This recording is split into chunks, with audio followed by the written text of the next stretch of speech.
Greetings, everybody, and welcome to the Friday pre-flight. Wow, 75 of these as of today, everybody.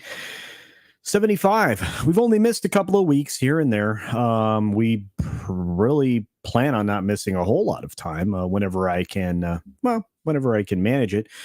We do have some pre-scheduled live events for next week, including the Sunday Culture Review. That will be a live, pre-recorded live show that will show up just like any other live stream on Sunday at the proper time. As I will be traveling, I will still be in the chat, hopefully, provided the internet cooperates. And just for programming notes, you should know that's a pre-recorded live stream on Sunday. There'll be a pre-recorded 6-minute daily on Monday. Again, that's also live, pre-recorded live. So all of my mistakes are still in there. And same with Tuesday. But then we'll be back at the studio recording the 6-minute daily live as normal. So we're pretty stoked for everything that's going to happen along the way. I will be doing a actual live stream on Tuesday, hopefully, provided the internet cooperates, with Tom from Midnight's Edge. The Tuesday Tirade Entertainment Talk Show will be live on location, and in this case from Southern California. And I was hoping for a longer stay when I was there so I could hang out with Paulie and some other folks while I'm down there, but it doesn't look like that will work out. Hopefully it does, but we'll see.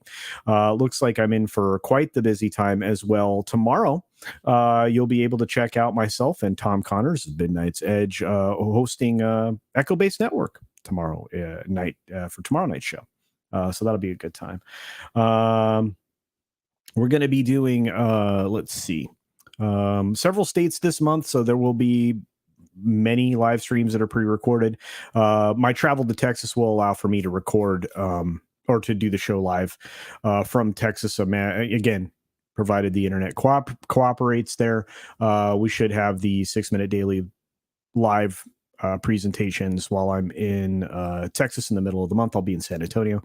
We'll be also traveling to Florida, other destinations this month. So it'll be pretty busy. We got lots of great folks in the chat. Just want to say hi to everybody. For those of you who are out there, it looks like we're starting to get the audience together. That's cool.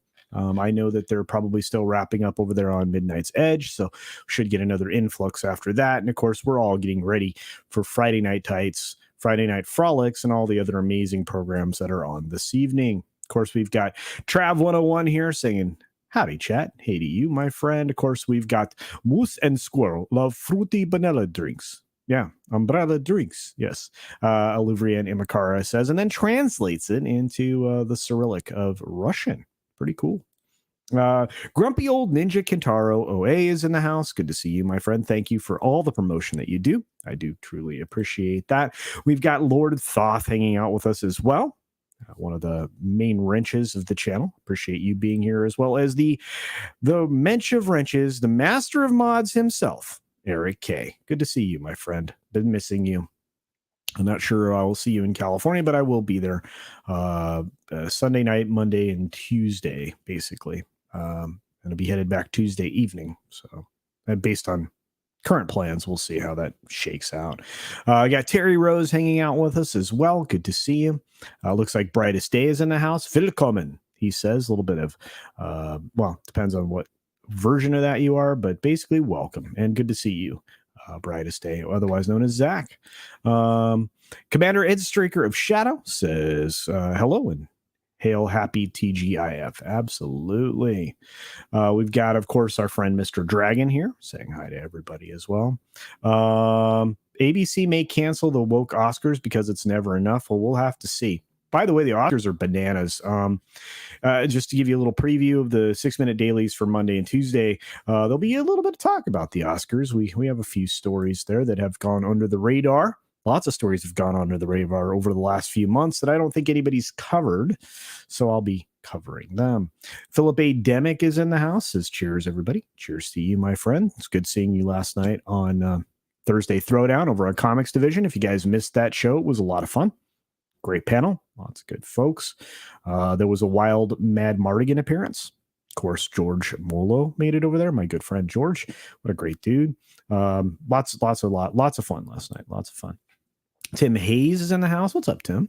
And looks like, let's see. Ooh, Release the McCracken is here. Lots of fun video memes by Release the McCracken lately. Thanks for those. I really enjoy them. I think the audience does as well. We've got our good friend Wookiee Supremacy. Says Cuddles is growing out his beard to donate it to a Merkin manufacturer. I don't know about that, but yeah, the beard is out of control, isn't it? Hokey smoke. Why would you need? I'm not going to get into that. YouTube me. Good to see you, my friend. Of course, we've got Loki. What's up, buddy? Guys, check out Loki's Mornings of Mischief. Stone Loki is very entertaining. Do check that out. Every single opportunity that you can. The show premieres for about an hour before the 6-minute daily every weekday. Lots of fun over there. Lots of fun. EBN with Tom and Culture should be a hoot. Yeah, I think it'll be a good time. I'm looking forward to that. Yes, Southern California is a place where you need to go for a week or so, if not 3 days. Well, I'm getting 3 days. That's it. Unfortunately, I don't want to go for too long. SoCal is beautiful. It's a reminder of the greatness that California was. Yeah, but me and Bamhammer says, Oyos, all my boyos. Absolutely. The revolution will not be televised. It'll be on YouTube. Absolutely. And it has been. I don't know if you guys have noticed lots of that lately. Ooh.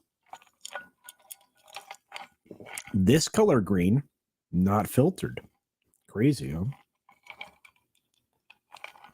However, this color green is.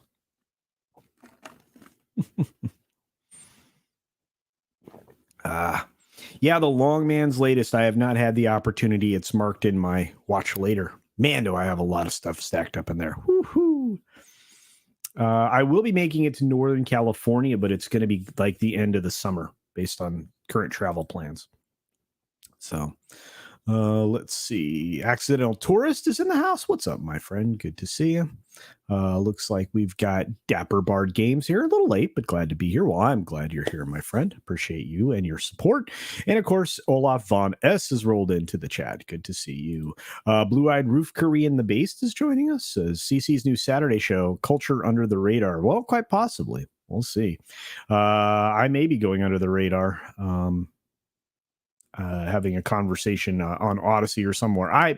There's so much news I don't get to report on YouTube because it's very sensitive, and I think it still deserves covering. That stuff always bothers me when things get glossed over. It really, really does. Anyway, let's see. Pale Rider says justice for Chris and the BB's love child. Baby's love child. Oh my goodness, Pale Rider. Good to see you, buddy. Grow the beard longer. Go full ZZ Top. I may. We'll see. It's starting to get annoying though. I have to admit. Food becomes a challenge now. It really does. It really does. We got Sebastian Simonson in the house. Good to see you. They're not kind words. I mean them. You know that. No false flattery here. Basically, from what I've heard, they want the Oscars to cut some of the awards. They already are. They are cutting 8 category awards out of the show. They're going to pre-present them. They will not be televised. Dapper Bard Game says, I'm trapped in SoCal. It's fine if you know where to go and where not to go. Yeah, I understand that. Gary Banjo Sandwich Worthington. Good to see you, my friend. Love that imagery, by the way. And I'm glad you're here. Good to see you. We've got Marby Dog saying happy Friday. Indeed, my friend. Man, I love those mountains behind you. Every time I see that picture, I'm like, I'm stoked. I dig this. It's good stuff. Let's see. We've got will you wait for the Batman on digital or go to the cinema? Trav, I don't know. I'm really torn. I mean, I was supposed to see it before getting on the road on Friday on Sunday. I'm not gonna. I think I may wait till I get back, or I may wait until April 19th. We'll see. My dad used to keep a comb in his back pocket to keep his beard epic. Yeah, I'm gonna have to do that. I have to hit it with an oil treatment so that we take some of the curl out of it. Pretty soon, this thing's gonna curl like a dwarven beard. It will, just like my hair does. Once it gets a certain length, it starts to spin. It's insane. Hey, it's Riff. What's up? Riff Magos is here with a $5 Australian super chat. Thank you for that, my friend. Says, "Hail Culture Casino, sending some love before getting ready for a cafe session. Awesome. It's the first time we haven't had flooding rain in weeks. Woohoo! Hey, that's a good point. You guys have had some crazy flooding in the news, and it's not getting enough coverage. It's very strange. World events are very odd the way things are being covered nowadays. Really, unless they can draw some conclusion from it that they want to lead you down some narrative path with, I'm finding that very disturbing. And hopefully everybody else is observing the same thing I am. I can't be the only one. But Riff, thanks for being here, my friend. Great to see you. Thank you for the support. Do appreciate you, man. Pale Rider, they should cut out all the Oscars. They're meaningless. I agree, but believe it or not, they actually net some of these people some nickels down the road. They do need an award for best stuntman. Let's see. Grow a hillbilly beard culture. I don't know about that. We'll see how far along this thing gets before I chop it. Yeah, no flooding, bro. No flooding. Stay clear of that. Look, we've had a lot to talk about this last week. In the lead up to the Batman hitting the cinemas and the early releases that it got in some foreign markets. I guess the Korean market actually ponied up about 2 million or so on the way in the door, leading into an international box office. It opened early in 8 markets, obviously Korea being one of them. And it did pretty well. I think it netted a grand total of 5 million over the couple 3 days that it was elsewhere. Previews, it's knocked up some decent chunk of change for Thursday's viewings, 21.6 million here domestically. I have a pretty good feeling that it'll hit that $100 million mark, but we're going to get to that a little later in the show. Looks like we've also got memes of destruction. Good to see you, memes. Love you, man. Thanks for the comments today on today's video. If you guys haven't checked out today's video, I thought it was well done, well timed, and it's a bonus courtesy of Mr. Grant Gregory, who had the time to put it together on a Friday when I don't normally release videos any longer. Usually videos are Monday through Thursday thing, but we had an extra, I guess, and so there you go. We've got a bunch coming next week. And hopefully I will be done recording the CNN related video content that I need to wrap up so that I can send it to Mr. Grant Gregory for editing. That's going to be an epic long video, folks. That will be a long man video. So if it's not finished next week because of editing, it'll be the following week. So we'll do our best, but there is a ton of content, video clips, you name it. We really go down the rabbit hole when it comes to CNN. We really do. Not sure if YouTube appropriate, but is there something to be said about what the corporate media chooses to cover and why they don't? Why? Well, again, I mean, this is the problem. When they say that they're in great shape editorially, and whether that's for a television program, a network as a whole, or even their news coverage, they aren't looking at it that way anymore. It's not about always telling you exactly what's happening. It's about the story they can craft around it.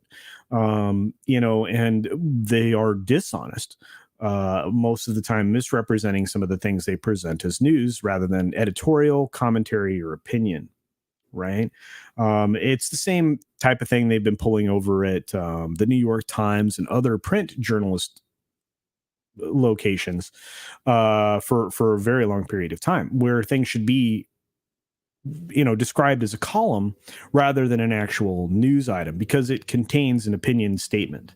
In the future, I think you're going to see some very successful efforts by people like Tim Pool, believe it or not, who are in the process of developing their own version of fact checking.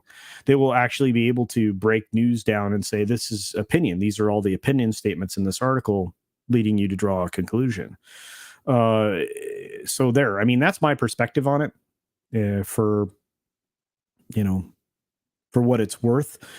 As far as what they choose to cover and why, again, it falls along the line of where it fits for them editorially. And the problem is people are falling into, these news organizations again, instead of getting a more well-rounded opinion of what's happening. International news sources are a little more reliable when it comes to some of these things. So if you get your news from like a multitude of different locations, you can pretty much find the truth somewhere in there. Used to be a little better. Used to be able to just, pay attention to what the news was and you'd be relatively well informed without a whole lot of agenda in it.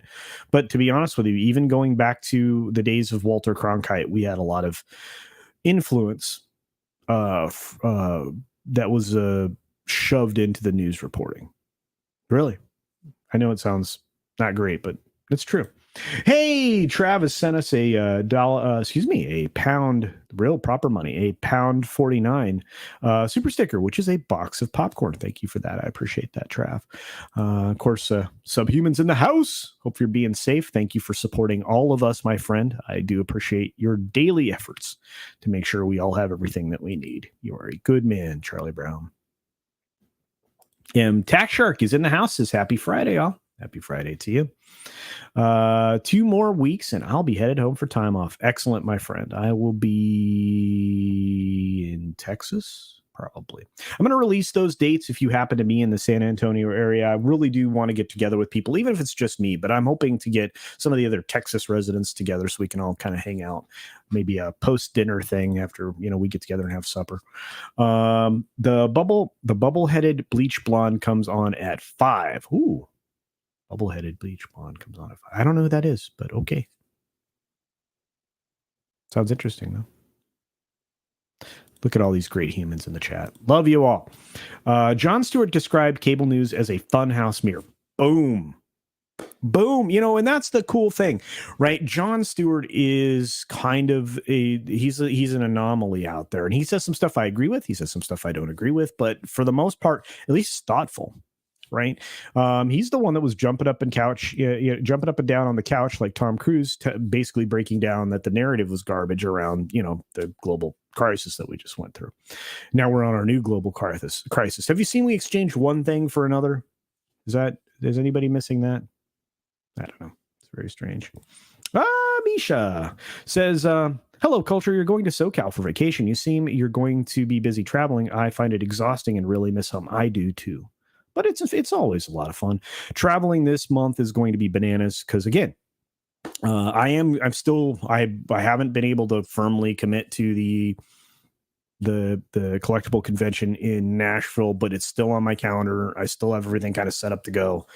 We'll see if I make it, but that'll be either 4th or 5th destination of the month. Bananas. It has to happen though. It really does. I have to get to Florida and everything else. And Florida, I got to start wrapping up stuff. I got to get there has to be some commitments, some funds committed to the future there. So there's a lot happening in the background I don't really talk about on streams. But news is filled with politically connected hacks, lawyers who threaten their opponents, and English majors who aren't very good at using their native language. Wow. Well said. Well said, indeed. Blue-Eyed Roof Curry in the base for $2, a sponsor of this program on a regular basis. Thank you for that, my friend. What do you make of Chapek resisting activists? Well, I actually made a video on this. You'll see it next week, probably Monday or Tuesday would be my guess. And what I make of it is this. I'm not surprised. He was very contrarian. Of the two Bobs, he was probably the most level-headed, but he's also a solid businessman. He comes from the world of retail, and his mindset is always about, well, what's going to make the company money, and how can I squeeze every last red cent out of the whatever it is that he's trying to get blood out of a turnip with. And he is he's very, very good at it. He does strip out a lot of value from the things that he touches, honestly, because he is so practically minded when it comes to profitability. Just then again, these are observations and opinions on my part. So let's just say that. But I think you will find upon investigation that probably is consistent with what you're thinking might be. But I think he also has some support from a couple other corners, even though, again, all of these companies are touched by this taint, this corruption from these one world idealists, right? And but he does have a champion, a supporter, whatever you want to call her, in Susan Arnold. And we're going to watch what the board does over the course of a period of time. I think Cameron, who was just on Midnight's Edge in the morning, a brilliant man, love the guy, was speaking very eloquently about the fact that Chapek basically can thumb his nose at the industry and nothing's going to happen. And that might open the door for more people to say, you know what, we're getting nowhere fast with what we're doing. And we need to turn the corner and head towards a more profitable future. I think they're all starting to recognize too, as is evidenced by things that I said were going to happen months ago and are now finally happening, that they're realizing that streaming cannot be what it is now. It has to be more elastic. They have to allow for more ad-based content and things like that. And we can talk about Chapek if you guys want to. Again, just incredibly practically minded, profit driven dude. I want to make it clear, and this is something I had a conversation with a family member about today. And again, I know I've made this clear multiple times when it comes to Disney. And I know Rogue Disney's out there doing the same thing, and so is Lorena, and so is obviously Drunk 3PO over on Park Hoppin'. But I'm going to tell you that we all are coming from this knowing full well that Uncle Bob Iger is the one where all these failed, doomed, terrible, narratively driven agenda items were driven under Uncle Bob Iger, not Chapek. Chapek didn't greenlight this flop of a hotel. He didn't green, because again, I mean, it's not a current flop. It'll be decided down the road, but I guarantee you it will be considered a flop because you're not going to have enough people that are going to spend that kind of money to have this type of an experience. It's just too expensive. It's way too expensive. No matter how they market it, it's too expensive. And you're going to get some glamping by, the one percenters. You're going to get some people that scrape together every nickel they have to go once. And you're going to, and then you're going to have theme park influence channel people go. And that's it. And then they're not going to come back. There's no incentive unless it's free. And even with the free incentive, I mean, all of these channels got punished for their takes on this place because the audience can see with their own eyes, hear with their own ears, see the clips in the context that they're presented and go, there's no value here. There's no value here. But again, Blue-Eyed Roof Korea in the Basins, another $2 super chat. Thank you for that, my friend. Says, what was the movie about communists in the news? Network? You talking about Network? One of the most interesting takes I think that I've ever seen on media presentation. Right. This is a weird thing. I'm gonna compliment somebody who is very much on the left side of the equation. And again, left, right, it doesn't matter anymore. It's freedom versus oppression at this point. But anyway, backing up, Aaron Sorkin. He's a great screenwriter. He truly is. He's an excellent writer. He's done brilliant films, television shows, you name it. A wonderful documentary or docudrama presentations and stuff. From The West Wing, which was heavily influenced by the Clinton campaign and administration, to things that are Hollywood oriented. He did a show that didn't last long enough called Studio 60 on the Sunset Strip. Basically, the idea was taking a real look at what it takes to make a comedy series like SNL, right? The skit comedy series. So they put together a cast and crew of some very talented people, some good actors, actresses. You had, alumni from programs that you and I all love on that show. They did an excellent job with it.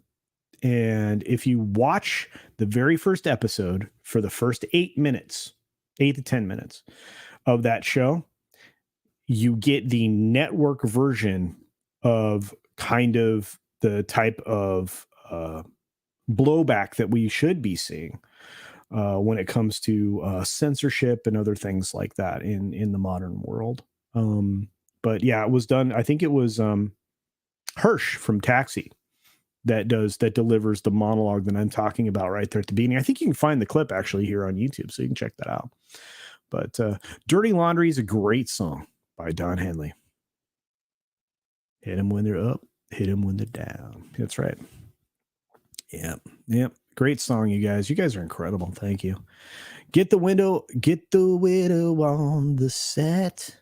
Give us dirty laundry. I should do that sometime on karaoke. Can we do the operation? Is the head dead yet? Man, so great. It's a great song. There's no doubt. For $5, Hunch the Dirty Roofer. Thank you, my friend. And your advice to watch Reacher was brilliant, my friend. Thank you for that. It says, in light of current events, mine I suggest the old miniseries, The Winds of War. Better book, useful for intro into foreign affairs. Absolutely. Yeah. And here's the interesting thing. Let's say you do watch a show like that, or even something that's a little more tilted to one perspective or another, like a show like West Wing. You're going to find yourself going, where are those liberal ideas now? Why did they abandon them and go so far afield that they're unrecognizable? Because there is some good political affairs stuff in some of this previous television. I don't know what happened. Robert Mitchum was great. Absolutely. The gods need to stop rolling Nat 1. Yeah, I know. Re-roll. You know what? I think every time you roll a 1, you should be allowed to, not fumble and roll again on your D20. Rogue Disney's like, we want you here. Culture? Yeah, absolutely. I will be there 2 years from now. Relocation. I'll be visiting Florida in a month. Wouldn't mind moving there either. Yes, it's cool. It's a little steamier than California. I think you're going to find that. Dapper Bard games, but quite lovely. Yeah. I hope I can make the Orlando meetup in October. I'm going to be there. I will be there. I will be doing big things. Hey, what's up, Steven? Good to see you, buddy. Look, it's author Stephen Walton. He's been doing some new video stuff. You guys should check that out. Freaking love it. Let's see. Yeah, well, tainted it's a weird, connotation is everything, I guess. But yeah. Speaking of Chapek, you think they'll try to blame him for the failure of the Star Cruiser? No. Well, they may try. I don't think it'll stick, Mr. Dragon. I think there's no way that'll stick. And by the way, that's one of the many things I think the conversation is going to revolve around, even more so this weekend than it did last weekend. Of course, that and obviously the Batman. Wow, can you believe that one clip of RK Outpost, right? Over 1 million hits already. Bananas. Bananas. Go bananas. Anyway, sorry. What's up, Rob? Good to see you, buddy. Let's see. Lots of folks rolling in still. Appreciate that. They market it to elites. Yeah, there are not going to be that many elites that are going to go there. Seriously, this is glamping. Glamorous camping is what it is. And believe it or not, the roughing it in those rooms for the 1%ers might actually become an issue. So, just a thought. Just a thought. Let's see. We've got Mutant Bamhammer for 1666. Thank you for that, my friend. I got a lot of coverage out of my earlier comments. Please enjoy Super Chat. Well, I just thought it was a good conversation to have, Mutant Bamhammer, but thank you for the generous contribution. I appreciate it. Goes towards the future studio and facilities that are going to go. Believe it or not, everything I'm doing on the channel right now is oriented around one idea: relocation to Florida and construction of the studio production facilities. That's it. That is what it's all about for me. My legacy on this planet left behind will be a non-Hollywood studio, an independent studio where people who want to do independent productions don't have to spend an arm and a leg to make that happen. True story. Sorry, had to cough. Didn't want to do that in front of all of you. If I want my intelligence insulted, I'd save $6K and watch CNN at home.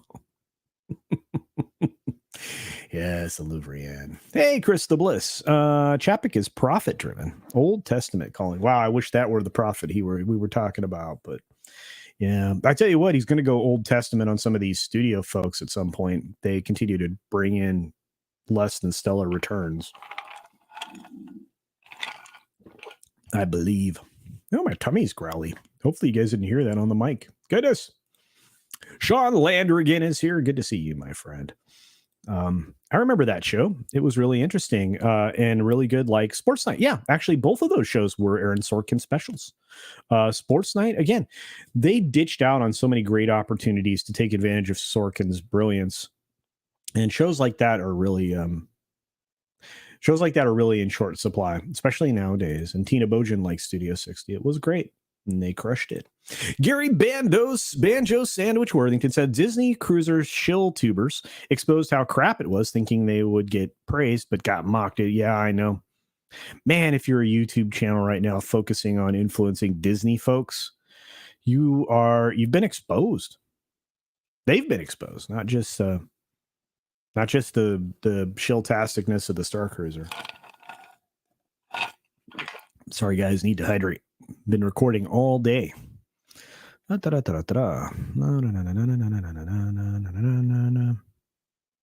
Bubble-headed bleach blonde. I love it. Only Aaron Sorkin beat I liked was the Sports Space Show. Yeah, it was a good one. But even that demonstrated how up his own ass he was. Yeah. You just got me to curse, by the way.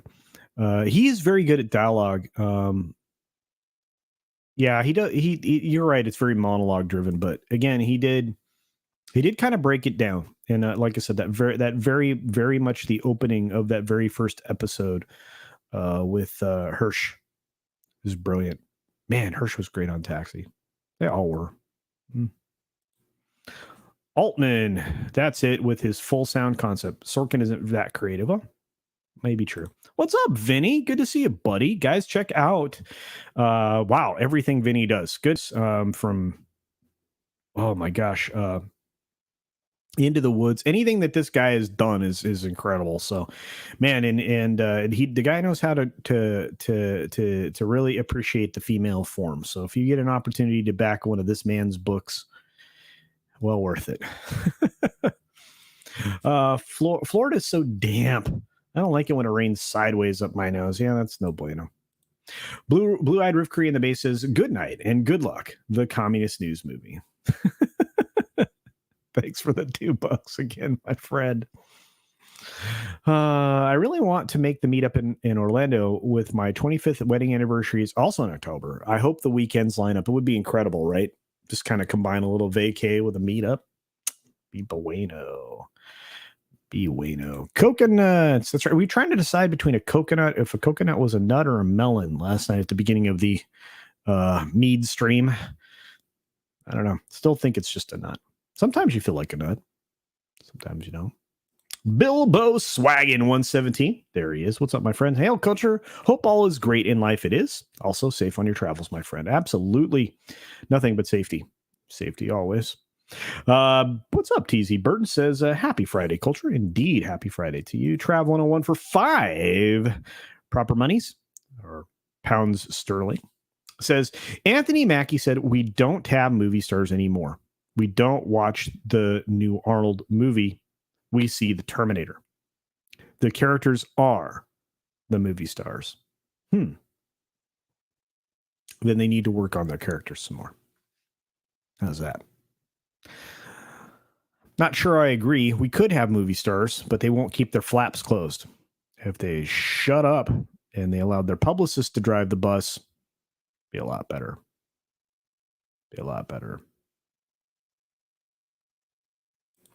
The Chapek need to go full Order 66 on Disney. He might.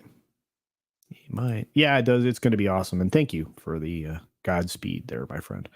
Judas Goat Barbecue. What is up, my friend? That says, are you questioning the word? Oh my goodness.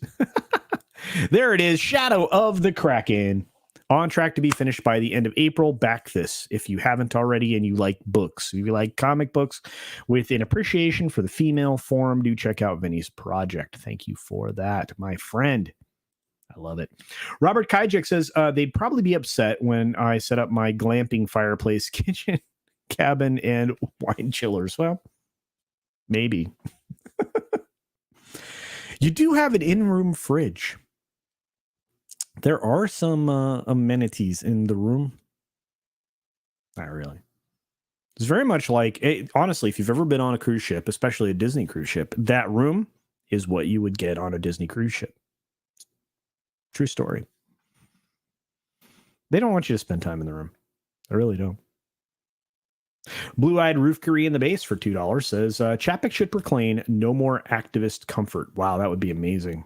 That would fly in the face of what JJ did, wouldn't it? It would indeed. Ooh, my man is streaming at 5 today. Awesome, Vinny. You can check it out. He will show you his wares. Plus, his marketing campaign videos are worth watching as well.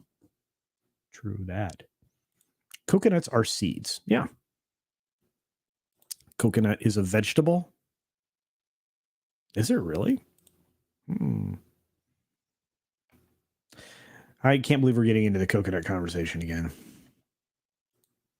I'd say it's a nut to be hard of a shell to be considered a fruit. Yeah, too hard of a shell. Yeah, maybe so. Hey, Christian Fandom Geek is here. Good to see you, my friend. Support the efforts over there at Christian Fandom Geek's channel. Lots of good stuff going on there. My daughter bought a pillow with Danny DeVito on it. She said, "Who?" When I said Louis De Palma. No, the trash guy from, can't remember the movie. Louis De Palma. You guys are great. What's up, Big Ol'? It's good to see you, buddy. Do you not think it's the publicist doing it? Possibly. Look, right now, the idea is to market yourself to studios.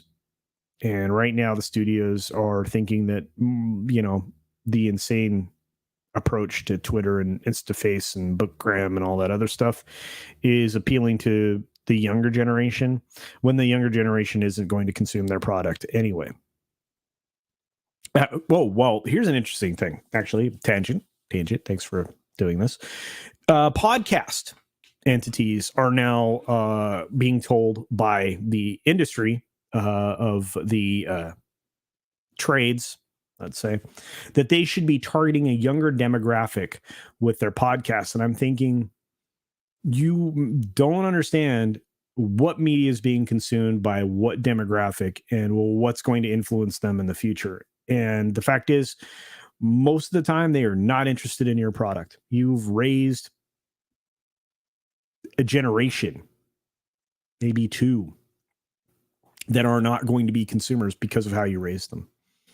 They won't even be like ecologically minded consumers. They just won't consume. You're dumb. Dumb.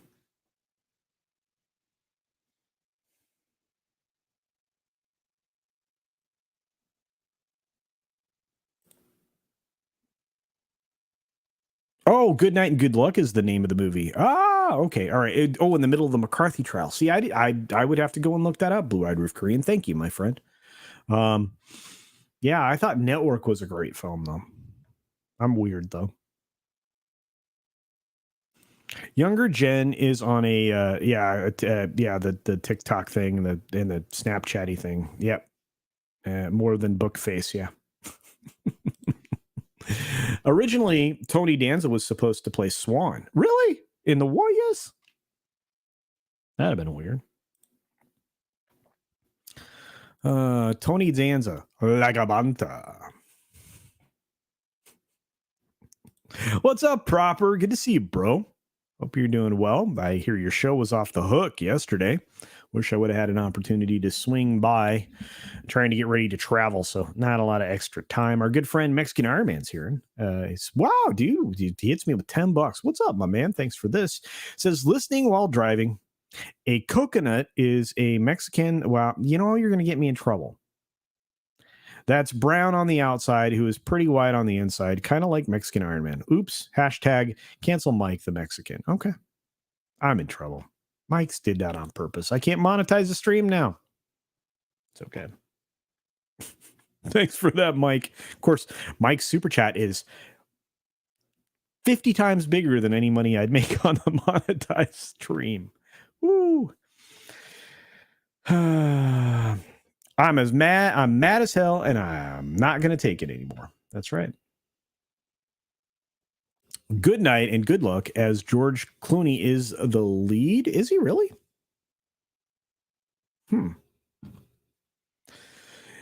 I'm not a Clooney fan. I think you guys know my opinion. He's a head tilt actor. And I think that he is always George Clooney in anything he's doing. And you can go all the way back to Full House. You can go back to when he was on what was the soap opera he was on? He was just anything he's ever done, he's been George Clooney. There is no acting.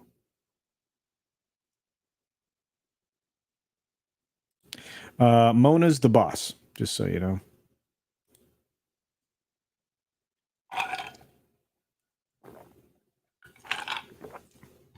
Yeah, let the banta go. All right. Mike is driving. Good to see you, buddy. What's up, Jake D? Jake D? Jake D in the house? Jake D, I'm going to be in Texas. I'm going to be in San Antonio in the middle of this month. I will send everybody, or I give everybody dates, and I want to meet up with people if I can.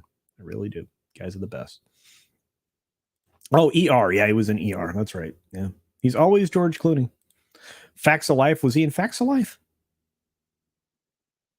He wasn't on Full House. He was on Facts of Life. Okay. Doesn't matter. Shows I didn't care about. Justin Proper for $5. I can't believe you would say that. I am so offended on behalf of the Latinx community. LOL, yes, the show was great. Hope to see you on soon. I will be there, man. Thanks for leaving me in that chat. Hopefully, when I am back from travel, I will have the opportunity to pop in because that's always a party. This week in Bologna Sausage over on Justin Proper's channel is a good time. Yeah, don't forget the coffee advertisement. Yeah, Senka. Yeah, he and Travolta did lots of Senka commercials for the foreign markets. True that.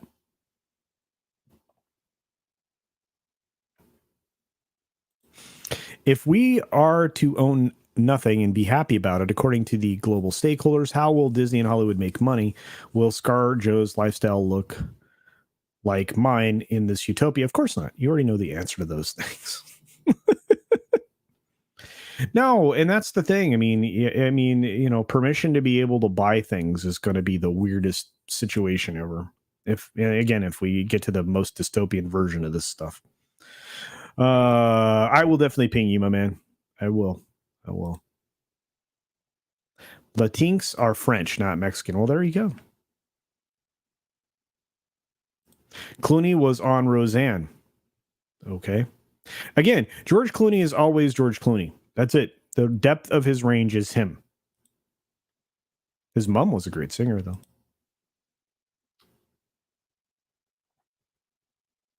Yeah, I don't know. He was on a lot of stuff.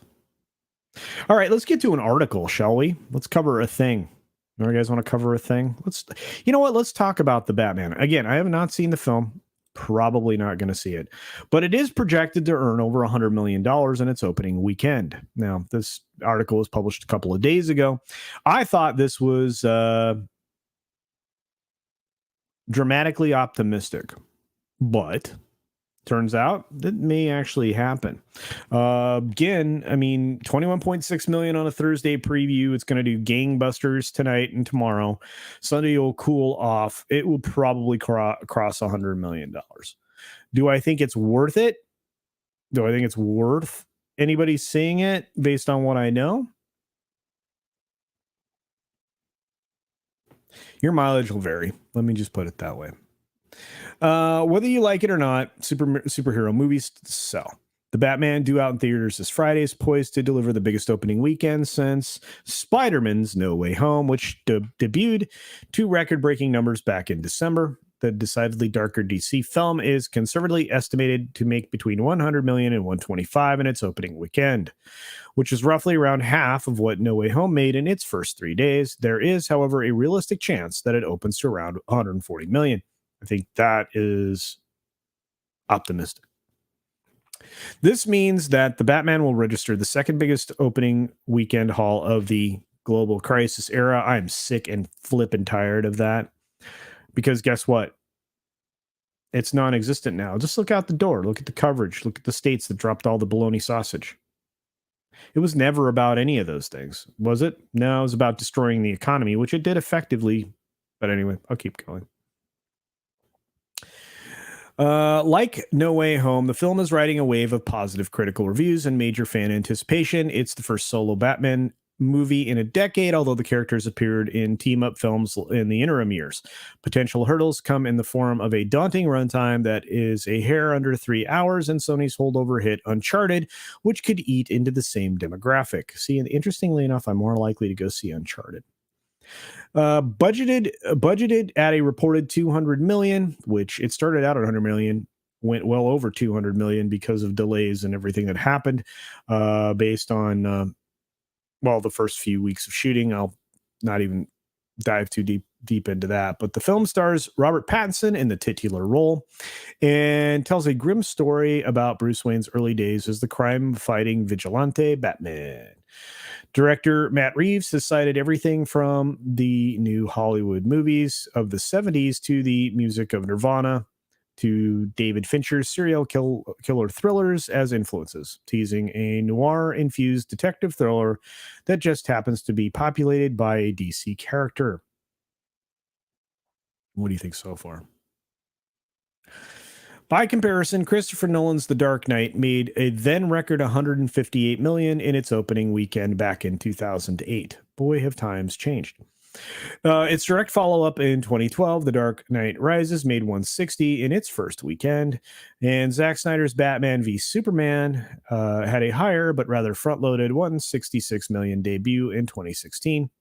The standalone Joker film that cost $55 million to make almost cracked $100 million in 2019. Ask yourself this question. Is there really that kind of pent-up demand if it just crosses 100 million? Especially in this day and age where AMC is charging a premium ticket price for this film. Especially in this day and age where, adjusted for inflation, things have changed significantly already. Reeves' reboot is sort of modeled after the success of The Joker, which went on to become the highest grossing R-rated film of all time, with a final worldwide tally of over $1 billion. Yeah. Blah, blah, blah, blah, blah, blah, blah. And we've all heard all about it. I don't know. I'm curious what you guys think. This will probably make 100 million. I mean, I at this point, I feel like my picker's off because I didn't think that the Spider-Man No Way Home would do what it did. I was glad to be wrong. With this one, I think I'm right. I think word of mouth is going to it's going to poison this film. There's a lot of people that are positive about it, but give you a whole litany of things that are wrong with it. Last night I called them qualifiers. If you get a chance to go back and watch Comic Station stream the Thursday Throwdown, you'll see me ask that question towards the end of the stream. I'm like, you are offering up a lot of qualifiers when you're talking about this film. Well, it was good, but da da da da da. It was good, but da da da da da. It was too long. It was da da. It was this. And I'm going, do you hear yourself? I mean, these are the same kinds of qualifiers that were used on a film that a lot of people initially thought was good, The Force Awakens. The same kind of qualifiers. Wow, that was good, but it was really basically a remake of A New Hope. It was good, but the main character really didn't go through any kind of a character arc. It was good, but blah blah blah, derivative. It's the same thing. So is it a good film? Not a good film? I don't know. I know this. I know Ryan got in a whole heap of trouble for giving a positive take on the film, despite the things that he pointed out. And again, was he wrong? I don't know. But I know that the caveat behind it all is that, the minute you start saying it was good, but you got problems. It's not a masterpiece. Because anyway, it is what it is. Hey, Don Incognito is here. Hail, packing up Christmas decorations in the basement. Cheers to procrastinating. Absolutely, my friend. Oh my, pretty easy to procrastinate. I I set up the boss's computer on her new desk that I built for her and found myself in a position going, still haven't put the monitor boxes in storage. Bad culture.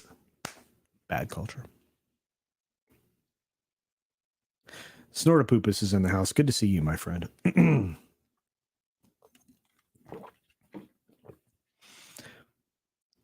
Oh, was Rosemary Clooney his aunt? Somebody said that. Where was? Oh, YouTube me. I have no idea. I honestly thought it was his mom. It's not his mom. Don't know. I'm okay being wrong. It's fine. It's in the family. ScarJo can do entertainment for the troops on the front line soon. Yeah, that's true, Chris the Bliss. Be interesting. David Statham plays Edward R. Murrow in Good Night and Good Luck. Oh, Stratham. Okay. I was going to say. Okay.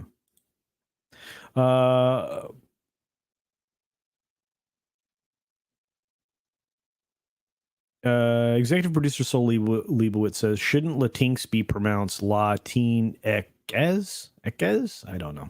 Don't care. Not ever going to say it. I'm not going to see Glitterbomb. Zoe's rack isn't enough for me to get me through the door. Oh, I love your take. Toxic women. Absolutely. Zach Morgan's in the house. What's up, my friend? Says, I wish I was Mexican Iron Man. Me too. I love Mexican Iron Man. Mike's the best. A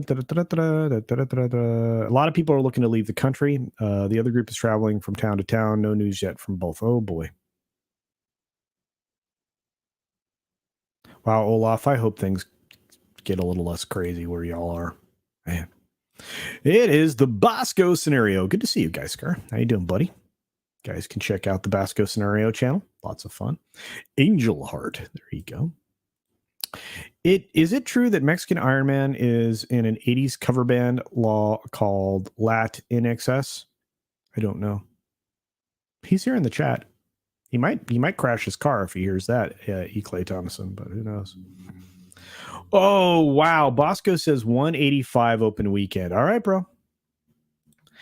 If you guys are talking global numbers, okay, yeah, I think opening weekend will hit 225. I think they're right. I think it's going to. But it already had a pretty decent head start, 21.6. We'll see.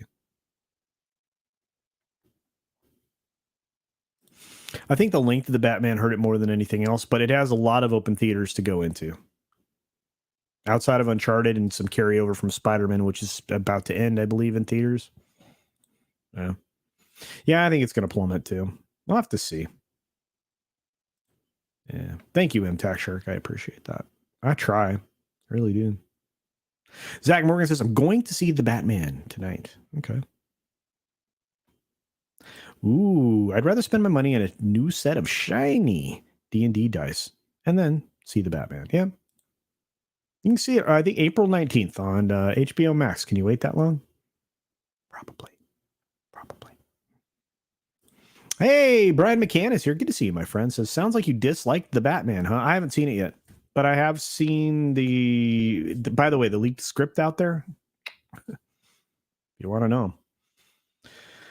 Oh, it was his aunt. Okay. All right. I thought it was his mom. Yes, it is his aunt, not his aunt. Not an aunt. Aunt. Aunt. Trav, do you think it will make more money than BVS? 873 million. I don't know. Maybe. Here's the thing.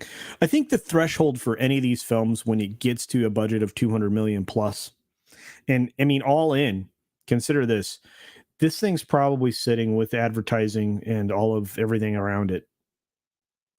Even with its free advertisement campaign with product tie-ins and stuff, it's probably still sitting somewhere in north of $470 million in total in on it. If it doesn't make $1 billion, it's not getting there. It's just not. It had budget overruns. I mean, I'm being conservative when I say what I said. If it doesn't get BVS money, you have to shoot for this $1 billion number now. I don't think they should be making movies like this anymore. At least not until we get back into a roaring economy. Which, by the way, if somebody wants to tell you we're in a roaring economy right now, they're lying to you. Look at how much gas costs. Look at how much food costs. Look at the fact that they have to pay somebody $24, $25 an hour to work at a Target. Roaring economy. If the sitcom Raising Hope gave us anything, it was the term procrastination. Ooh. Nick Clooney is George's dad. Rosemary is Nick's sister. Okay, thank you. I don't mind being wrong. $2 from Blue Eyed Roof Korean the base. Procrastinators of the world, unite tomorrow. That's right.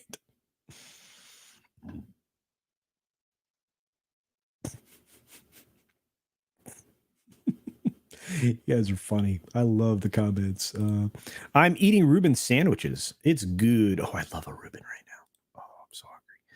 I'm in traffic and just pulled over to send this. I heard that. LOL. Okay, back in I-95. That's right. Just be safe, dude. The 95 is not the safest in the world. I think it's only going to make 90 million. The runtime is a big problem. Bilbo Swaggin, it's quite possible.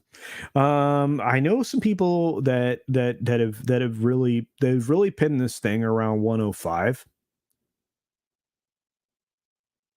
for the opening weekend. It seems low. 21.6 on a preview Thursday. Again, if somebody says, well, the film was good, but blah, blah, blah, but blah, blah, blah, but blah, blah, blah. I mean, is that something that's going to send you to the theater? Again, every time you add the word but.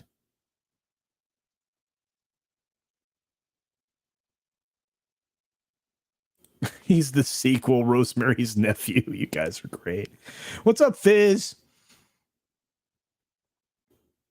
I disagree with calculating advertising into the cost of production because the advertising is generally a production pad for the Hollywood accounting numbers. I see what you're saying. So where are you going to pull out studio profitability?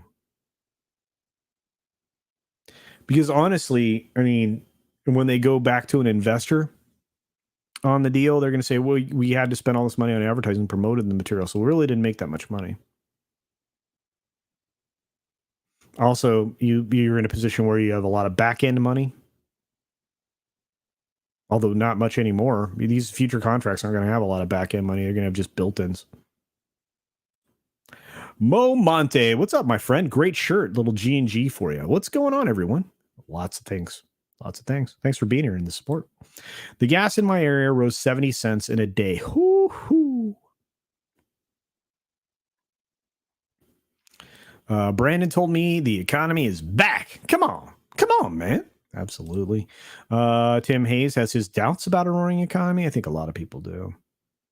The roaring 20s will bring another Great Depression. I've heard this. I'm hoping that it's wrong, Zach.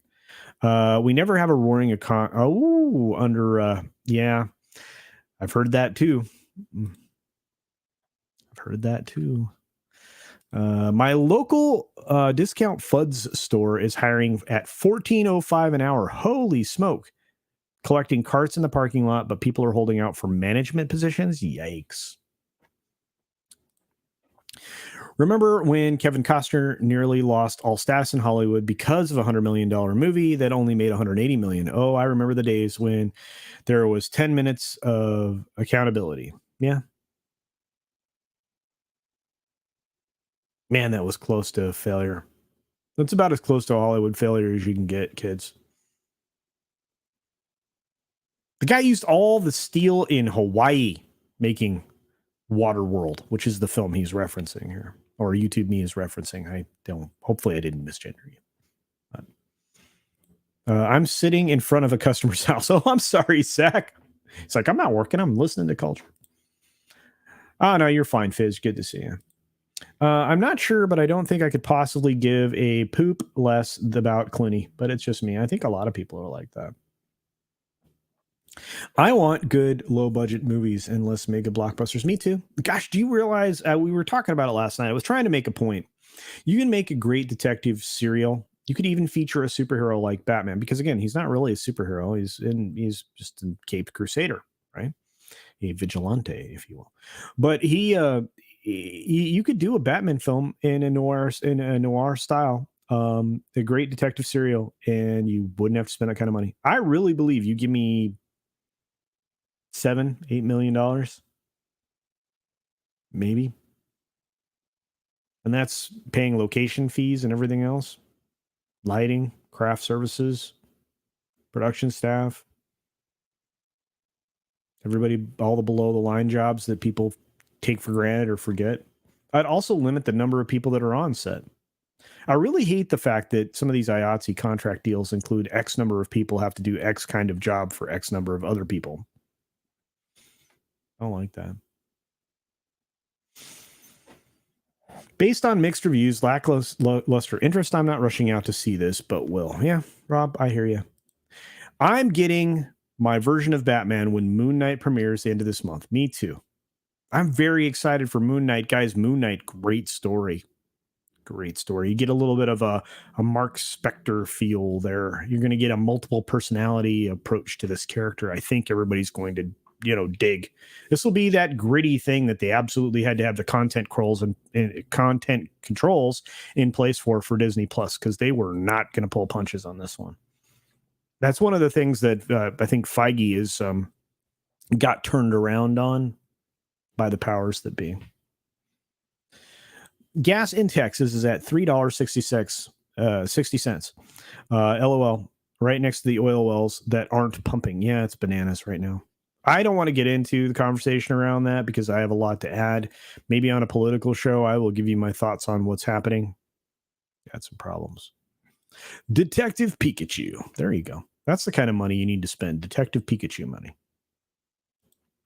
Everybody keeps saying the first part of the Batman is great and the last part falls off. Sad. A weak film with a brilliant ending would have been better. I agree, Trav. I agree. Swim out past the breakers to watch the world die. What a great song. Swim out past the breakers, watch the world die. Yeah. You're doing another noir this month. Awesome. I'll show them how it's done. Absolutely. You guys check out Storyman Jack's channel. I just listened to the 5th chapter, I think. Am I right? Or the 5th part of the current story this morning after you posted it. He does some great stories. They're free. Check them out. YouTube. I'm interested in the villain in Moon Knight. Can't sleep more. Yeah. The closest I've come to Hollywood was having Chuck Norris and crew pay us $750. Well, there you go. Oh, $750. Well, there you go.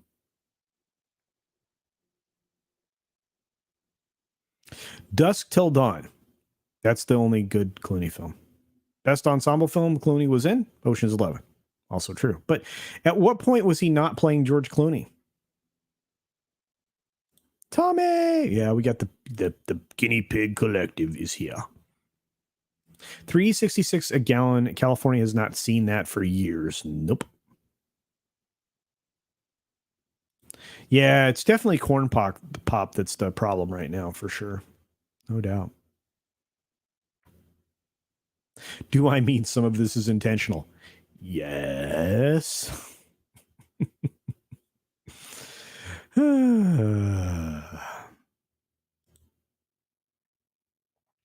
East Bay is $4.95. I saw a average state median price of six and change for California. Y'all need help. What's up, Pops? Good to see you, my man. We could solve all our oil problems if we drill for oil in Gavin Newsom's hair. This is true. That's true. Oh, brother, where art thou? It's $5 a gallon in LA? Really? I keep seeing your median price much higher than that.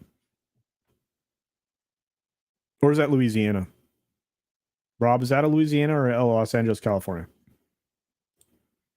I was curious. Yeah, Corn Pop was the person that Brandon made up. That was a bad dude. That's a great story. It's all complete fabrication. Can't figure out meat prices. My feed prices haven't gone up in 3 years more than 3%. Slaughter prices are up a bit. Transportation prices are the issue. Yeah. I don't think people realize that, transportation is the mother of all price increases. As fuel increases, trucking transportation costs go up. Everything goes up. Doesn't matter how it gets from point A to point B. Ask Subhuman 84. He's in the chat. That's what he does. He takes care of all of us. I bet you guys didn't realize how important truckers were until they stopped doing their job. A lot of people don't see that. Isn't there a justified reason for why actors like Clooney play Clooney and everything? When the studio hires him, they want Clooney and Clooney's draw, not acting different from expectations. I don't know. Maybe that's the case. You're probably right. I anticipate an actor going out and acting.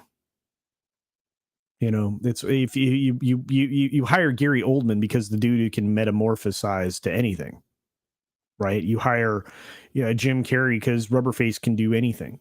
You hire Robert Downey Jr. because he can do anything, right? You hire Kevin Costner because he can do anything.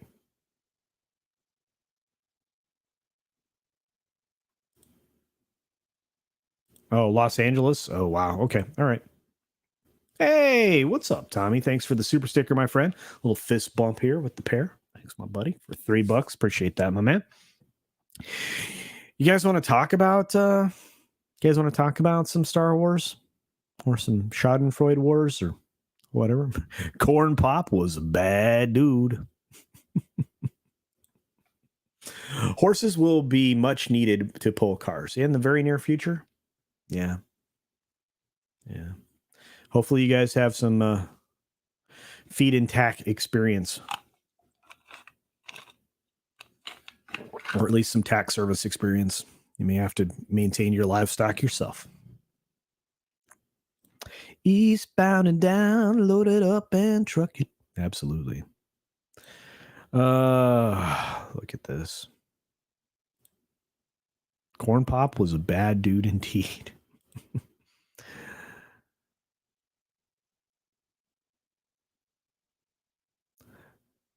Yeah, they I know, but it's just massively embellished. Speaking of being a lifeguard at the pool with the kids rubbing his leg hair, I'm not going to get into it. No politics on the channel, guys. I'm sorry. I remember when trains transported things. I missed the 1970s. Well, they still do. They just transport them about 100 yards in the train yard, and then they're raided by the Amazon folks, the Amazon pirates per se. Lots of video of that still happening. Oh, by the way, there was going to be a train strike. I don't think most people even knew this was a possibility, but that going back a few months, they were also desperately trying to hire rail security. FYI, if you're looking for a gig. Well, now the shortages have affected the collective. The pigs are not happy. Their favorite food is no longer available. That sucks, Tommy. I'm sorry, man. Love the pigs. I can do anything for love, but he can't do that. No, he can't do that. You guys trying to get me to sing. Feed prices didn't change much, but some supplies have skyrocketed. Hog fence, plywood, PVC. Try to get some freaking chicken wire right now. Holy cow. You wanna reinforce your coop or build a new one? Yeehaw. Woo-hoo. De Niro was once forming himself. Then there's Tom Cruise. Yeah. Depp is an incredible character actor. Great. Star Wars. Yeah, no kidding. Terry Rose says, I always play my characters drunk. Yeah. Depp does a great job of that, though. Why do you think Star Wars Eclipse was pushed back? Ha ha! You led into the story I wanted to talk about, my friend. Thank you for that. I appreciate it very, very much. Here we go. Star Wars Eclipse. That's right. The Star Wars The High Republic video game reportedly struggling to attract talent. Won't be released until the end of the decade. You understand what that means? They can't attract talent.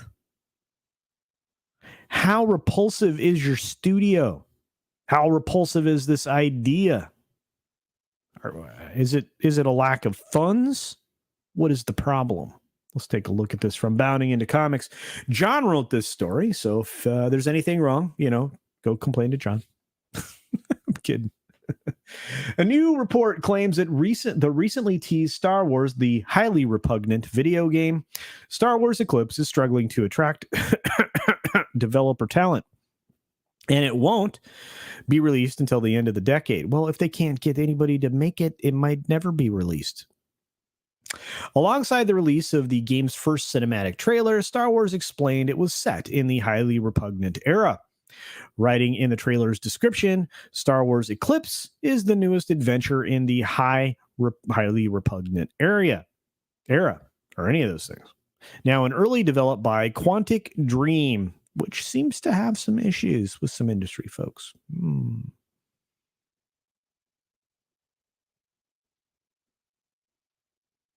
Nice trailer. The new report comes from Tom Henderson over at Xfire. Henderson previously claimed back in December that Quantic Dream's game was already having development trouble. Henderson stated in a YouTube video, currently one of the biggest problems with Star Wars Eclipse's development is that Quantic Dream is facing massive problems with its internal engine. That's not good. Game engine isn't working. The engine's based architecture was built to run on confined levels with a small number of areas to explore and have very limited amount of AI. For a Star Wars game,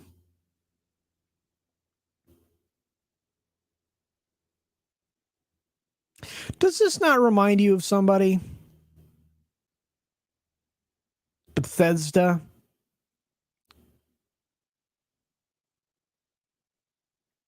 It's a good looking cinematic. Anyway.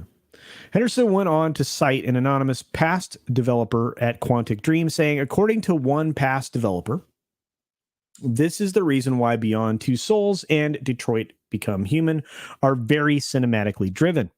It's not because the studio wanted to do something different, but it's because of the engine capabilities of Quantic Dream's internal engine. It's not only that. There's other problems as well. We'll talk about those in a minute.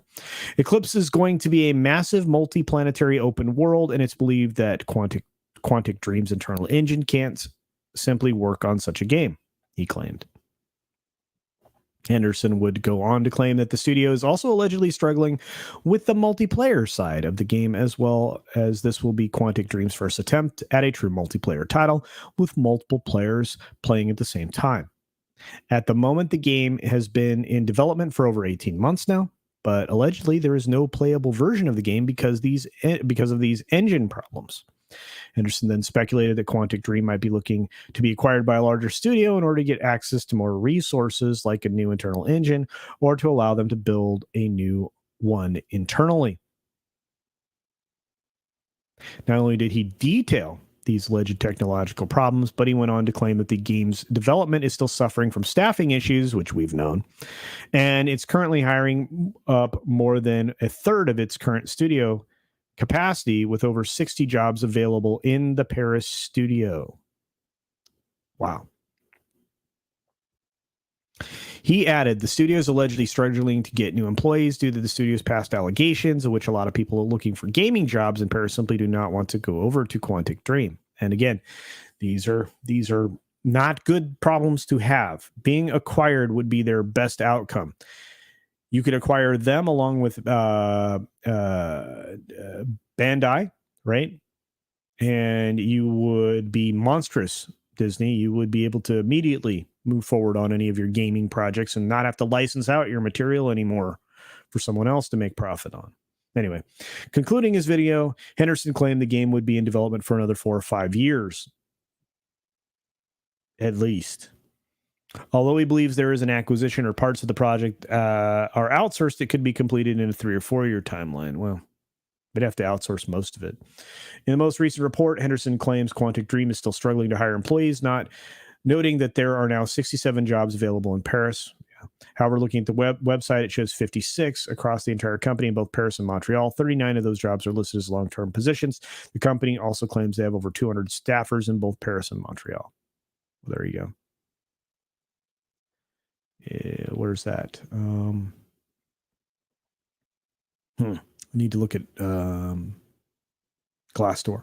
Anyway, nevertheless, Henderson also stated that a source relayed to him that the entire process or purpose of releasing the Star Wars Eclipse trailer was not only to gain talent interest, but also to attract potential buyers. He went on to claim that because it has not attracted developer talent, the game might not release until 2027 or 2028. What do you make of the rumor? I think it's true. I don't think it's a rumor. I think it's just freaking facts. I mean, look, if I were going to lend my talents to a gaming company, for voice acting, mo capture, any of that stuff, obstacles, whatever, there's no way in heck I would work for a company that had so many problems, so dysfunctional in so many ways.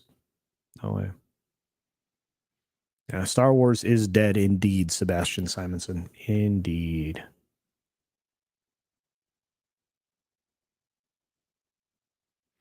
That's interesting. I had a news story. This was, I think, either AP, Reuters, one of the accredited sources that the median price was $6 in Cali.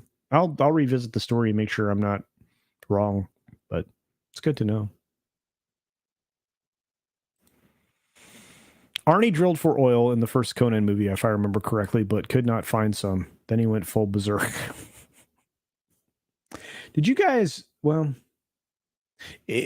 for those of you in California, you guys see the oil derricks, especially in the Hollywood Hills, right?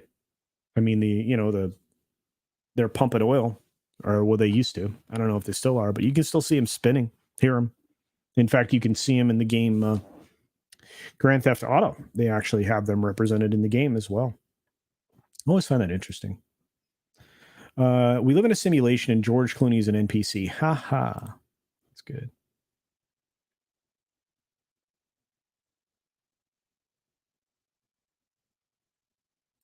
My son is a park district pool manager in the summers. Lifeguards announce corn pop on deck whenever they need him to kick a bully out of the pool. That's funny. I love that, Tina. That's a great story.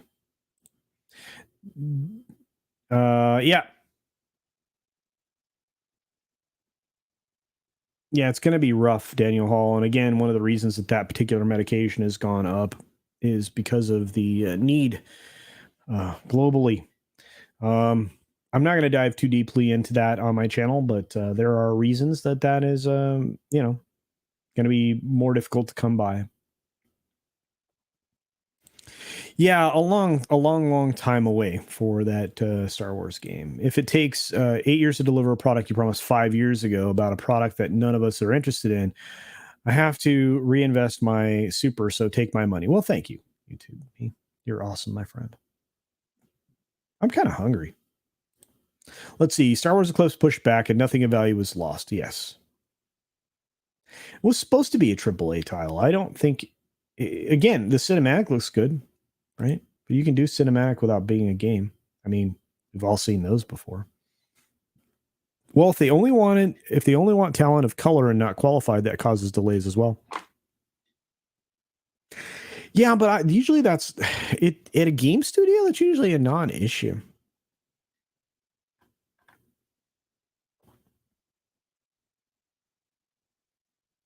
Yeah, it's good to drop politics from everything. Absolutely. That's a bold move, Henderson. Yeah, it is. But he's not wrong. 3PO. Is he here? Did Jay come by? Dude, Fallout 76 for sure. That's the problem, right? They don't want to release that. And that's what they're capable of right now is Fallout 76. A broken engine, a broken game, and a broken multiplayer design. They're struggling across the board. They don't have the capability to distribute the AI that's required. I mean, look at how long it's taking for Star Citizen to roll out, right? I mean, that is the largest privately funded or crowdsourced game ever made, and it's still not ready for prime time. Still in its alpha, beta, whatever they want to call it, development cycle. You know, and it's got a lot of new incredible features. It has a persistent universe. That is even more detailed, and at least it's out there in the real world. I don't see Quantic Dream doing it, but yeah. I don't really want a point and click Star Wars game. I am not a Detroit Become Human fan. Are you guys? And think it was a good game. License the Unreal and port your work. No kidding. No kidding.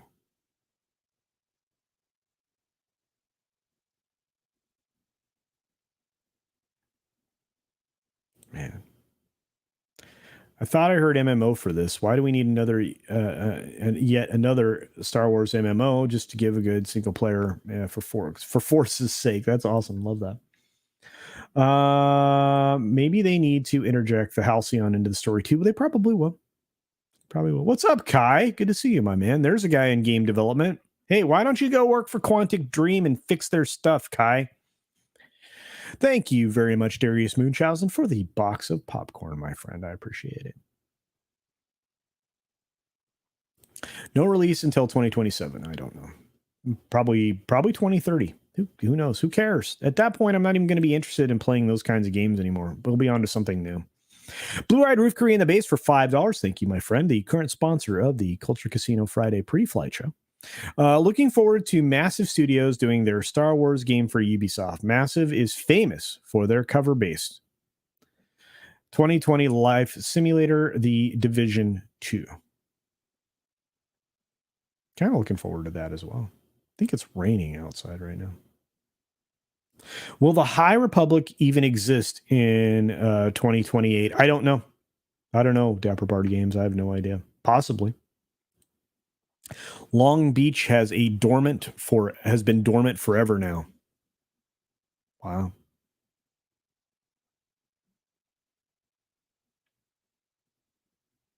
YouTube Me says, that is a project that will not succeed. I used to work for a tier 1 Ford feeder and much larger industry than gaming. If we operated with a questionable employment, losing 50 people at any time, yeah. Man, could you imagine running that many people short? Oh, by the way, Lucasfilm's doing the same thing. Did I say that out loud? Lucasfilm is looking bad, kids. No bueno. El Segundo uses refineries mere minutes from me, but we pay highest prices. Isn't that weird? Very, very, very weird. Ham Dinger says, get a sandwich. Well, I might have a ham sandwich.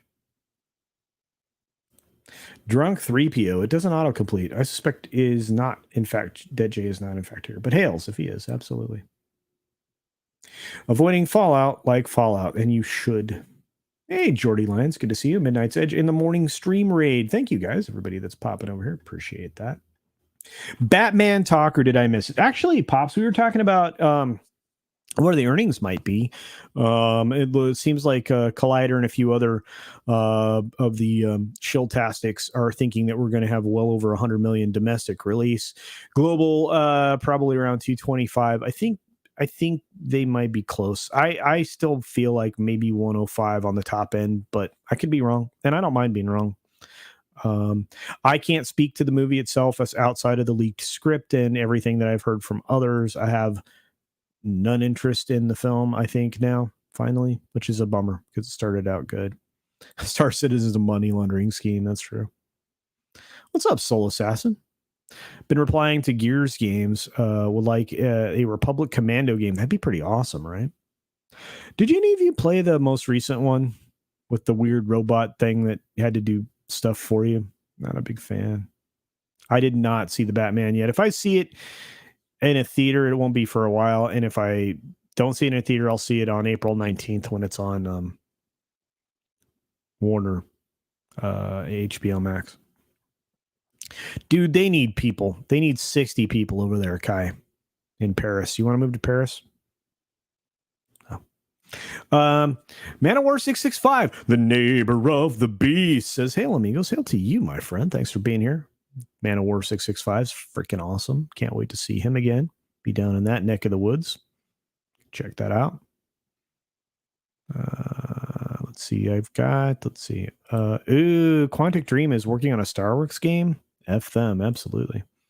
That's 70s Rock fans. I had high hopes for Crimson Desert game. You do? All right. Izaj Melody says something to D. Bud Martin. You're off for a CAT scan. Super sucks, my friend. I just hope you're good. Do you ever stream on Odyssey? I need to. And then I can talk a little more freely. Hopefully somebody swatted the bot that rolled through. If you did, thank you. Let's see. Hamdinger is here. Yes, well, Tom is not, unfortunately. Let's see. What game are you talking about with the weird robot thing that had stuff to do for you? There was a Star Wars game with a guy that walked around, had to throw the robot at stuff to do things. I don't know. Whatever was it Fallen Order? I have no idea. Was it Fallen Order? I don't remember. Praying for everyone living in Europe. That nuclear power. Absolutely the CJH. Although I'm not going to get into it. I'm going to get into it. In The Big Lebowski, the elder Lebowski tells younger Lebowski that the bums lost, but the current condition of California says otherwise. Oof. True that.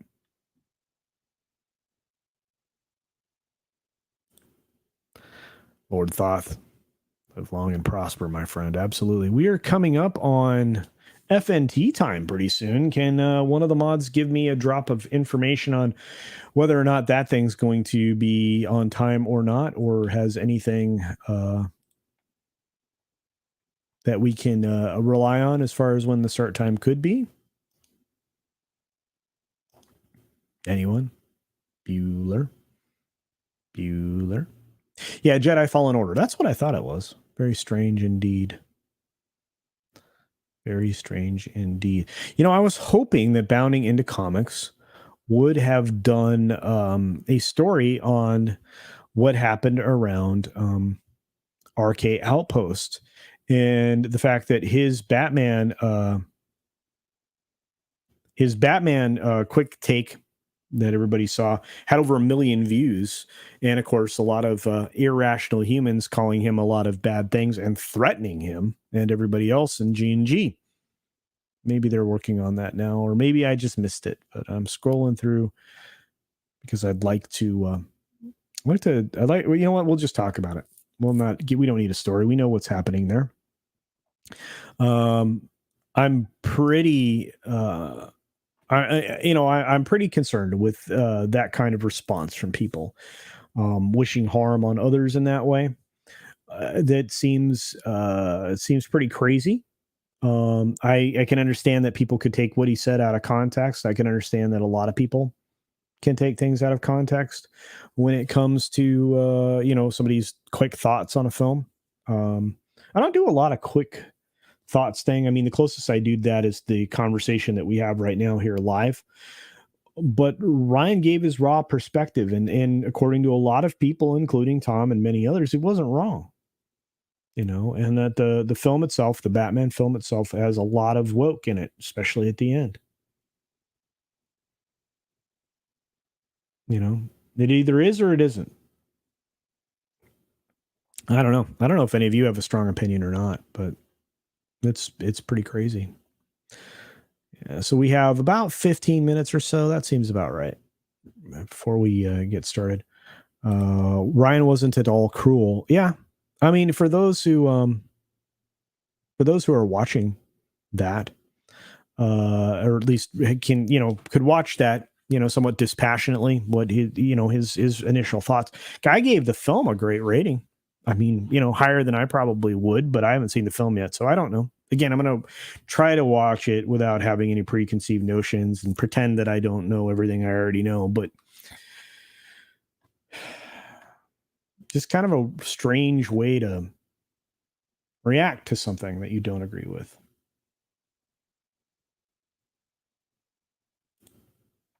Yeah, we're coming up on it.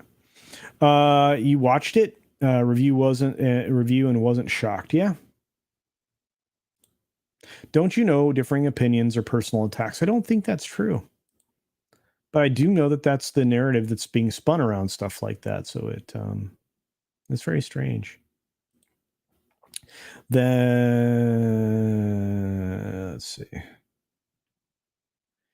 It does demonstrate something that I'm sickness or whatever you want to define it as. It does demonstrate that there are people that are, is unhinged the right word? I don't know. Most popular betting line in Vegas today is FNT start time. Well, for good reason. Gary said that he'd been 52 years in one state and he was going to have to, navigate being somewhere else, a different time zone. So I get that. I get that.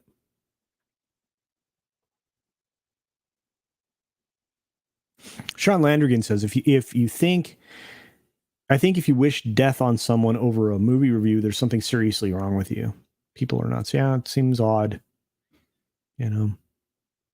It's funny. I mean, like our side of the equation when it comes to being critical of things, and I'm just saying in general, when fans, and I'm talking about fans, legitimate fans, when fans, don't agree with the thing that's being done to what is happening to something that they love, whatever that is, um, they're not that kind of hyperbolic. They don't say, I wish the demise of this person who did this. I mean, that doesn't seem to be a consistent thing that happens. But boy, if you criticize something that somebody else is, latch their identity to,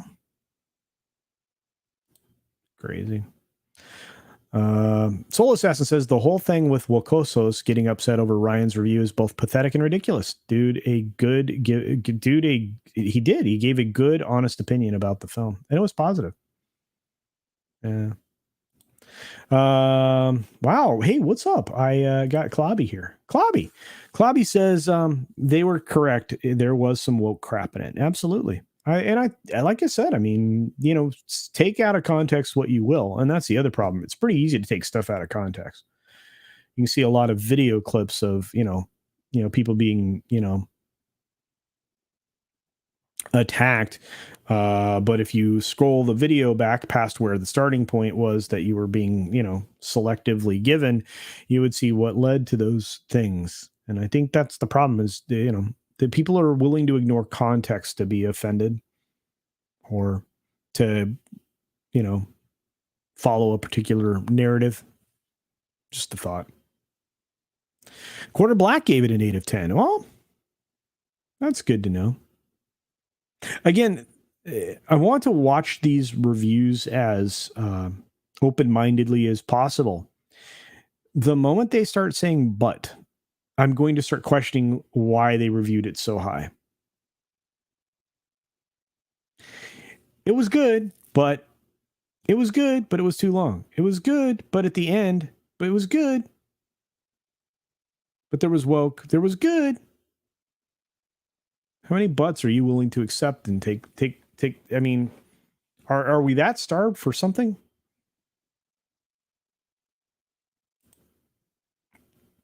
Who was having fits about what he said? Twatter, the neighborhood of make believe. Yeah, exactly. Manowar 665. That's exactly what's happening. You are 100%.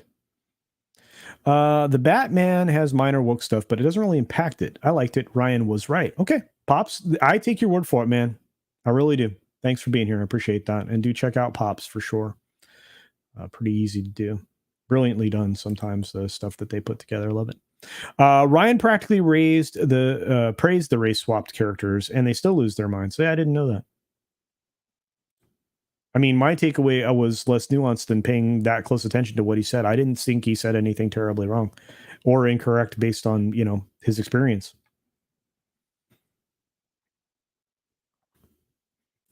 Yeah, don't wish death on somebody. That's bad. That really hurts your karma, kids. Hey, what's up, Grim? Good to see you, buddy. Most of the people aren't fans. They're activists that attack you for more than an opinion. It's what they think you are. Yeah. Yeah. Yeah. I mean, I'm going to attack the quality of the construction of a physical attraction, right? Like something like the Galactic Star Cruiser. I can look at certain things aesthetically and, form pretty informed opinions about them and be able to convey them in a way that I feel is a reasonable description of what they are. And really that's all you're doing with any form of review is you're taking, what you see, comparing it to other things that you've seen and giving an informed opinion about, comparatively what it is compared to that other thing. We've all seen the absolute pinnacle of things in one field or another, whatever it happens to be. And we've all seen rock bottom and things fall in between. they can be observed and quantified.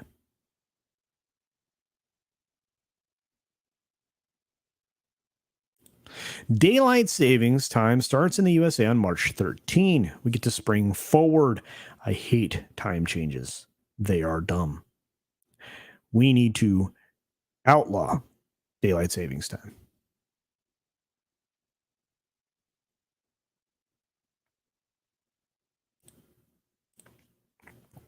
Stone Cold Lead says the extreme reactions people have online to things are in most cases because they're online. Most of them likely would not quite react in quite the same way in real life.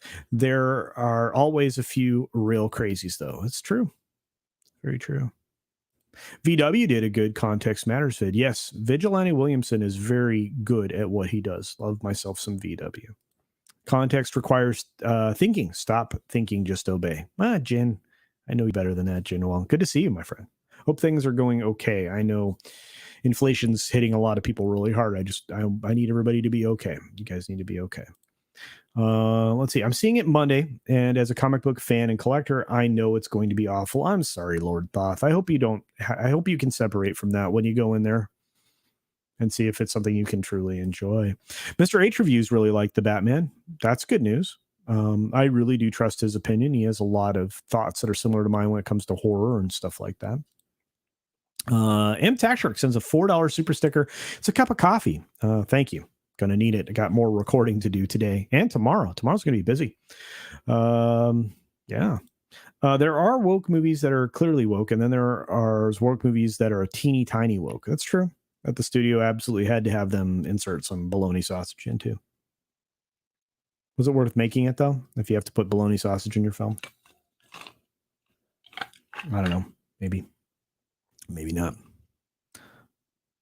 But you're going to have people that want to see the film, and you're going to have people that don't want to see the film, and you're going to have people in between that are waiting to hear from somebody else, and you're going to have people that are just going to use it to kill some time. So we'll have to see at the end of the day. Considering the current political situation, do you think Rocky can fix it? Wow, that would be amazing, right? Something good like that. Hard to say. Yeah, Zan Zoltan, good to see you, my friend. Thanks for swinging in. Appreciate that. Pro tip for kids: if your worldview or ideas lead you to wish death on others for what they say, you are the bad guy. Absolutely. Tommy and the Guinea Pig Collector for $5. Hey, what, Tommy? Thanks for that, my friend. Says, my opinion is this: if you accept a little bit of woke, where do you draw the line? And how far does that line shift as time passes? And that's the biggest problem. The terminology there is called incrementalism, and we need to stop accepting it. I think that's a interesting thing. Yeah, because acceptance got us nowhere other than this giant chaos that we're in now. Really. Millennium Karen looks like a youth detention facility. Wow.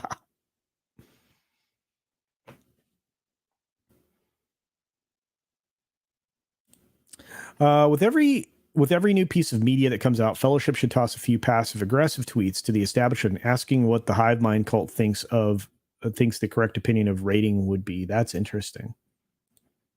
What's up, Shrap? Good to see you, my friend. Thank you, my friend. Do check this out. New videos next. All right, Pops, check it out. Had COVID. Whoa, wow. You had the thing? I'm glad you're here. Guys, check out Pops for sure. Instead of taking down the patriarchy, we need to take down daylight savings. That is a true statement. I agree. I'm trying to get my physical DVD collection bigger. With 3 horror movies should I add? What 3 horror movies should you add? Pitch Black. Actually, you could add the whole Riddick trilogy. They're not technically horror, but they have horror elements. I guess technically Pitch Black is horror. Wow.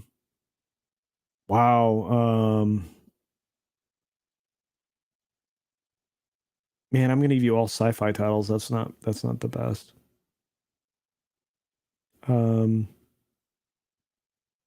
Gosh, I don't know what you like, so I don't know what to suggest. It's just going to depend on the type of horror you like. I mean, Aliens is technically a horror film. There's a lot of good ones out there. Anything by Carpenter. The classics are always going to be Halloween, Friday the 13th. I mean, go down the list. You can't go wrong with any of the classics like that. And again, those are all the 70s, 80s stuff. You can go back farther and find incredible stuff. Obviously, the Carpenter's The Thing. I mean, there's a zillion things out there. You have comedy horror. There's a lot out there. Just it depends on your tastes. I could probably sit here with Tom and between the two of us name like 200 films. It's a lot of good stuff out there. Yeah. Toy Soldier is an excellent film. Let's see. I know I missed something. I got Mr. Tickle Trunk shot me. Mr. Tickle Trunk shot me a super sticker. Thank you for that, my friend. It is a lovely Shiba Inu dog, Fartin' Hearts. One of my favorite stickers ever. Love that one. We got to wind down, guys. I'm sorry. Oof. For those of you sending supers, thank you for those. We've got, of course, our friend Zan Zoltan sending a 50 pesos. Thank you, my friend. I bring you 50 pesos. They're not worth anything, but if it helps you with some sense, great.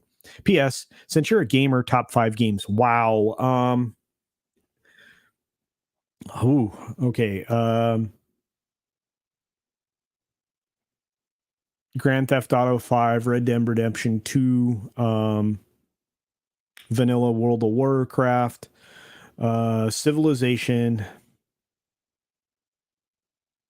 and any of the 3 first Assassin's Creeds. But I could keep going. I mean, honestly, now that Cyberpunk's fixed, it's a pretty decent game. Man, lots out there. Yeah, The Thing's a good choice. Friday the 13th, Halloween, Nightmare on Elm Street. Absolutely. Again, Phantasm's incredible. Hey, what's up, Chris? We're getting ready to end, my friend, but I'm glad you're here. But I watched everything, man. Everything. Yeah, Chris the Bliss says these are great horror films. TFA, TLJ, and ROS. Yeah, I agree. Yeah, they destroyed Star Wars real fast. Yeah, today is the 100th anniversary of Nosferatu. Absolutely awesome if you can find a clean copy of it. Any of the Hammer horror and 85% Vincent Price, or almost all of Vincent Price's stuff is incredible. Nosferatu. Yep. Yeah, man, I love horror films. Horror, let's see. Force Awakens. You guys are incredible. All right, guys, we got to wind it down. I'm going to say thank you to CJH once again. Check out CJH for a Canadian $5 says Batman was pretty much has woke stuff sprinkled in all the live action adaptations. When you think about it, Dark Knight trilogy even had a race swap. Absolutely. And, now that we're coming around to recognizing what was happening all along, we need to pay closer attention to the things that we love. Fallout 1 and 2 through Las Vegas. Yeah. New Vegas is good. I have to tell you, I still enjoy playing all of the original Fallout 4 with all the DLC and everything. I really do still go back to that game. But for me, it's more of an adult, like Lincoln Logs, like building sim for most of that game, because I would rather build a settlement most of the time than do the quests. That says a lot about me, though, doesn't it? Christopher Lee and Peter Cushing, excellent choices. In fact, if you're going to look for horror films, look for those names for sure. But yeah, we gotta slide out. We've got Showgirls is one of the best horror films ever, and it's not a horror film, but it's also one of the best comedies ever. It's not a comedy, but it's great. I love that film. That is a guilty pleasure film all of the time. Fallout New Vegas is excellent. There is no lie. No lie. Soul Assassin says Black Flag was the best Assassin's Creed game in my opinion. It was very good, and Skyrim is excellent too. And I would add both of those to my, top 100 games. You gotta give me 100. You can't just give me 5. Everybody have a great weekend. I insist. I do. Low Spec thinks Morrowind is better than Skyrim. I'm not going to argue. Kingdom Hearts is excellent. Man, those are good games too. Wow, you guys are great. Oh, you did send me an email. I'll check it out. Look, I remembered the comma. Thank you for that. Speaking of which, do check out The Weekend, guys. It's going to be great. Tonight's shows will be incredible. I think The Weekend was fun. Thanks for enjoying a little bit of silly time with the goofiness of Hollywood and everything around it. I had a good time with that. I would be pre-recording the Sunday Culture Review, which will still come up as a live stream on Sunday. Hopefully we get everybody around a table to do that tomorrow, and you guys get a good show there too. I want to say thank you. I really do. Without you, I would just be talking to myself, and while that's fun and everything, it usually gets you in trouble or put in a rubber room somewhere. And Sporkin News Podcast comes up at the end with a member chat and says 10 months, money well spent. Join Culture's membership. Well, thank you for that, my friend. And with that being said, I'll end the show the same way I always do. Be sure to take care of yourself. Take care of others. Wash your hands, of course, because it's good hygiene. And until next time, bye.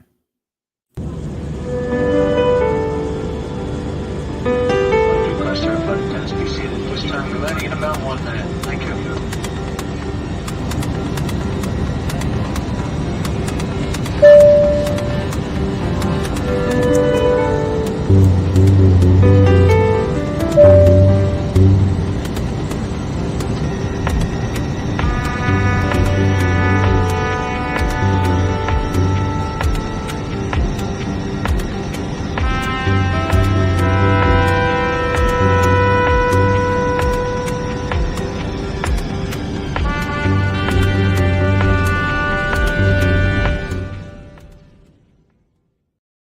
One last second member message from Zan Zoltan says, Fidelity message wishing you a good weekend. Well, thank you for that. Here's the credits.